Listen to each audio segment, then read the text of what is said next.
Law of cosine. So you guys, here we go. Triangle PIG. So I want you guys right off the bat to find little p. Find little p. Find little p. Find little p. You're going to need that one right there. Okay, do it on your own. Find little p.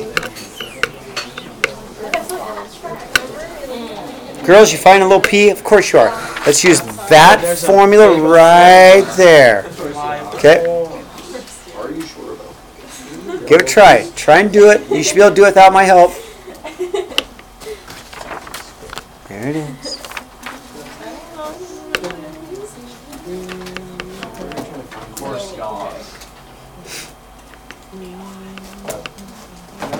Okay, so hopefully you're writing something like this down, maybe. It doesn't matter. That's, yeah. Does that make sense why it doesn't matter? Well, yours and both? Because the order wouldn't matter, would it? Right. Oh, I see. Right. I knew you'd know that. I did. I knew that you would know that. I was looking at the wrong. Okay, there you go. Okay, does that make sense? Look at your formula. Look at your formula. I've got adjacent 1 plus, so I've got adjacent squared plus adjacent squared times 2 times adjacent times adjacent times the cosine angle is equal to the opposite squared, right? Does that make sense, everybody? Okay, and then calculator, go ahead and type in your calculator, okay? I want you to do this, not me. I want you to do this. I want everybody to give her a try, right? Okay, all right, give her a go. Dylan, give her a go, right? Give her a go. You can do it. Right? Come on, we got to give her a go. We can't just sit there.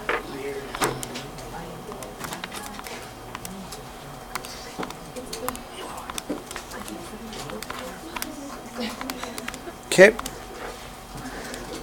And then Stefan's going to say, hey, Mr. Davies, you need to square root it, right? Right? Everybody agree? Yes, So Stefan says square root it. Boom. About 14.8. What? Okay. I got 11. Really?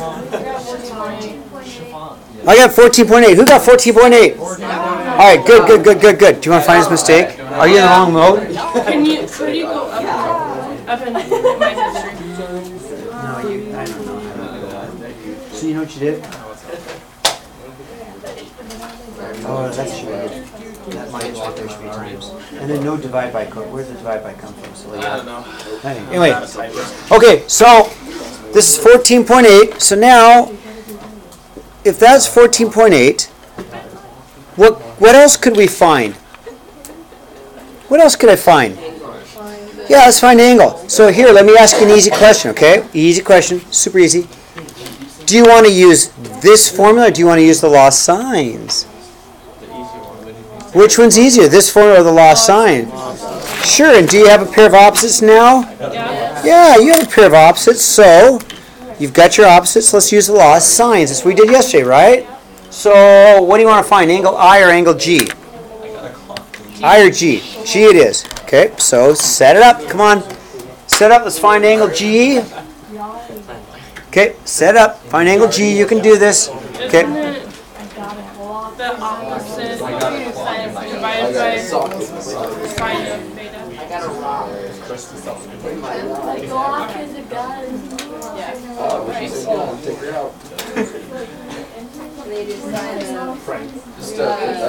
Right. Okay, stop talking. Come on. Let's get this done. Come on. Do this stuff. Well, it's easy. We gotta just try it, right? Then we do. Then we go. Are we going to test this stuff? Yes. Maybe when? Maybe Monday. How about we have a review Monday? Let's have a review. Yeah, because how could they have a review on the weekend? Might be later. Actually, I wrote myself a little calendar of events just We because I should do needed bottle to. rocket before the quiz. That should be your thing. That should be the goal. I agree with that. That's the Or goal. we should have it on Friday. Wednesday Oh, that's weird. because of sports. Tuesday? Before the 14th. No, I'm saying. No, I'm saying thing. Well, I might do it next Wednesday. Yeah, see, we should do it on Wednesday. Wednesday is best because everybody's gonna be here, right? No sports. Sounds good. Yeah. That's what I was thinking. So, did you guys get an answer? You know what I'm saying?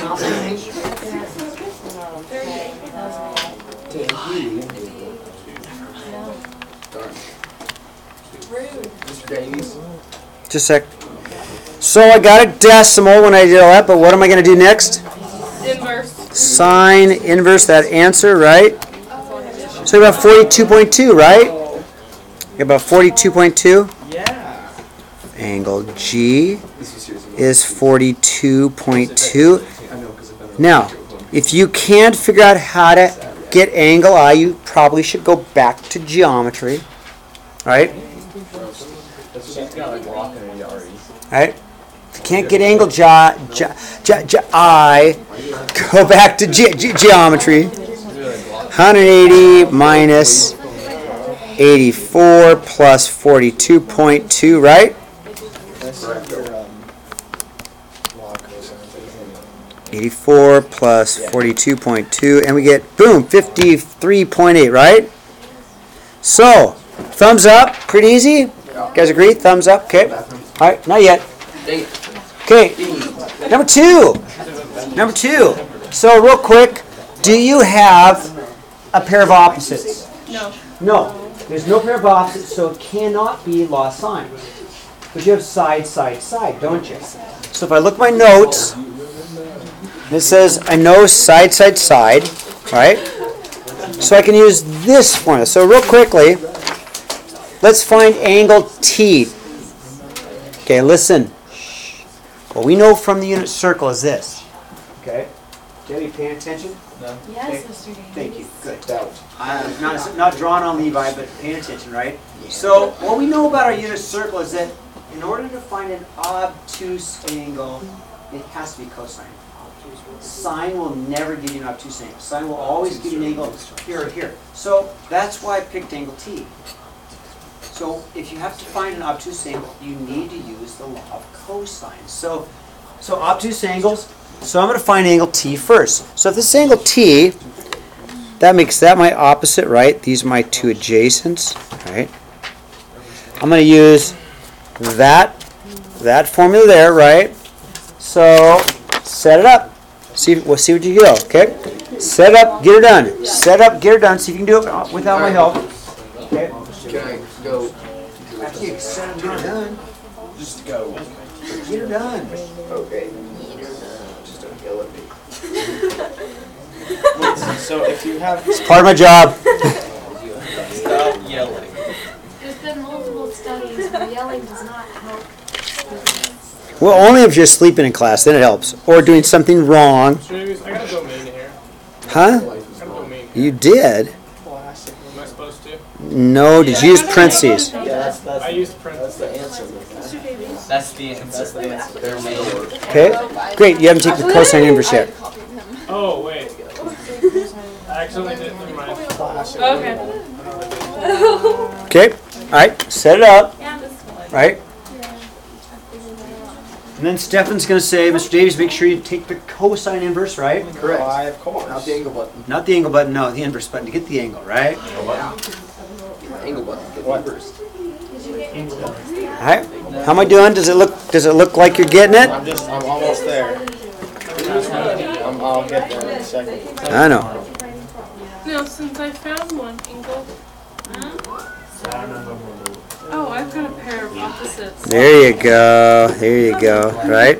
Okay, get this decimal, but what am I going to do with that decimal? Need to find cosine inverse, right? Inverse of that answer, so I got about 112 degrees. Yep. 112.4, so that would not happen with sines. Sine inverse will never give you an angle bigger than 90. You have to have a law of cosines, okay? So then, Marie said, oh, wait a minute. Now I have a pair of opposites, right?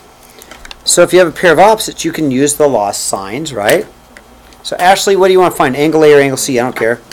A it is. So angle A. You can find angle A by the law of sines, right? I don't know. Let me see. Oh, never mind then. Okay. All right. Okay, so then sine A over 10 equals sine of 112.4 over 15, right? Right? 10. Multiply that up, right? 10 sine 112.4 divided by 15. I get a decimal, but that's okay because I'm going to take the sine inverse of that, right? Sine inverse of that. Get about 38? Yeah, 38.1 maybe. Or about how, let's just call it 38, huh? Let's just call it 38. Angle A, about 38 degrees, right? Okay. And then angle C, you can get angle C super easy, right? You guys agree? Angle C is easy. Angle C, 180 for angle C, minus 112.4 plus my 38.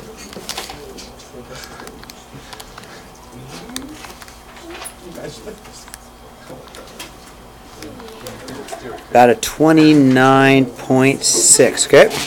How's that? Okay, capiche? One thumb up, two thumbs up, sideways where you at, okay? Okay, all right. Turn the page, and then we can go to the bathroom, huh? Get her done. Okay, all right. So, We have 10 minutes. to get this one done, there's two ways, okay? One, what we could do, okay, we could find an angle. We could find an angle, and then we could find and use that. Or we could use Heron's formula. Okay, all you have to do is find the area. How about Heron's formula? Okay, with Heron's? So Heron's is area is equal to that square root of S times S minus A times S minus B times S minus C, right? And S is the semi-perimeter. Okay? So let's just use, and it's not that hard. So first let's find S. S is the semi-perimeter. So I'm just going to, okay, S is equal to 13 plus 12 plus 11 all divided by 2. But that's what calculators are made for, right? 13 plus 12 plus 11 divided by 2 is about 18. Did you guys get 18? 13 plus 12 plus 11 is 36. Divided by 2 is 18. I know what you did wrong. I know exactly what you did wrong. Yep, and you only divide 11 by 2. That's all you did. Does that make sense? Or do it 2 steps like I did. Yeah, does that make sense? Yeah. Okay. So then, I'm going to go area is equal to, you ready? Square root of 18 times 18 minus 13 times 18 minus 12 times 18 minus 11. And we just have to figure out what that is, and bam, we got the answer, okay? All right, let me see here. I'm going to go ahead and do it. 18 times 5. Let's see, 8. We'll do all big square root, okay? All right, square. So if I go and do a lot of this in my head because we're smart, I can go square root of 18 times, ready? 5. Ooh, where'd the 5 come from? Times 6. Ooh, where'd the 6 come from? Times 7. Wow. That's 61.5, huh? Okay.